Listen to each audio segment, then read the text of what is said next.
Okay, I talked to Scott at Renegade Hybrids today about our little drive shaft to pilot bearing engagement shortage there, and it was a very interesting conversation. He told me something I didn't realize. So these drive shafts, being that they're so long and so old, they actually get shorter over time. The reason is they're constantly being torqued in one direction, so they're constantly actually kind of twisting, which, as you know, if you take a piece of string or rope or whatever and you wind it up, it gets shorter. So that's actually what the drive shafts do. That's why they end up a little bit short. And he said that I talked to him about possibly milling part of the aluminum adapter. He said taking it off the back face is a bad idea because that actually will push the release bearing back further away from the clutch. So you don't want to do that. He said what you could do, if you really wanted to, is you could mill out the outer surface of the aluminum plate, 200 or 250 thousandths, and that would leave the release bearing where it is, but it's it's a little more complicated to mill it out that way.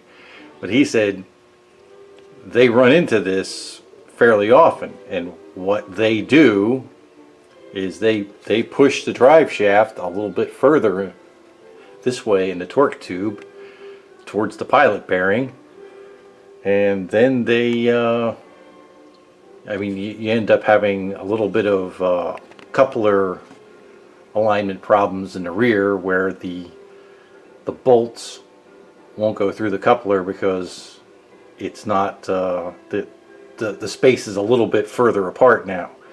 And he says what they do is they just grind either the drive shaft or the input shaft to the trans until they have enough clearance. I mean, you're only talking about, like, I moved this 3/16 of an inch just now using my fabricated drive shaft press, which actually worked really well. I mean, I was tightening on it, and it was like not even hardly any pressure on it, and it did the job perfectly well. I just used, see if we can get some better light on this thing. I just used a 4x4 with 2 holes in it, a couple of carriage bolts, and I think inside I used a socket and a plate and a large nut and bolt. Took about I don't know, less than an hour to make and do the whole thing. So right now I pushed the drive shaft forward, so we have a 1/2 inch of clearance between the face of the bell housing and the nose of the drive shaft.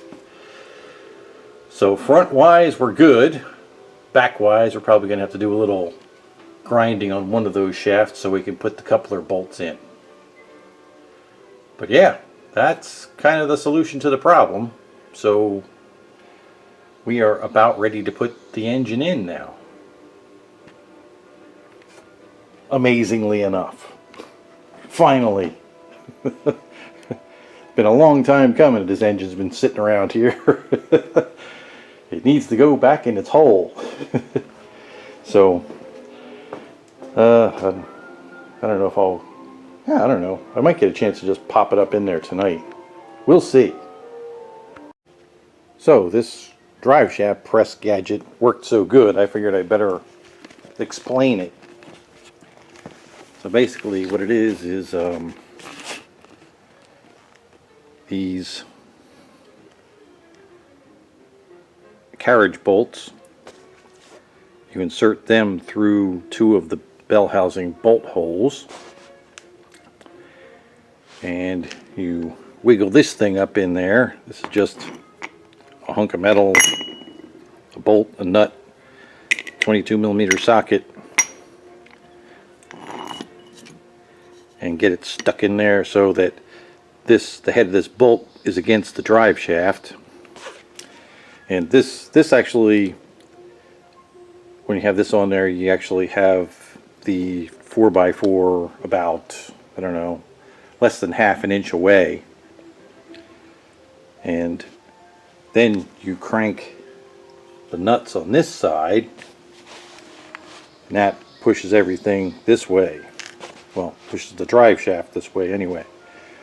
And it was very effortless doing it that way. If you remember my videos where I was checking the pilot bearing engagement with the engine and the torque tube and the transaxle out here on the garage floor, if you remember, I actually had to stand the torque tube up on end, get on a ladder, put a chunk of aluminum on the end of the drive shaft and smack it with a really big hammer a whole lot. And it was painful how how hard that was, and the drive shaft didn't want to move.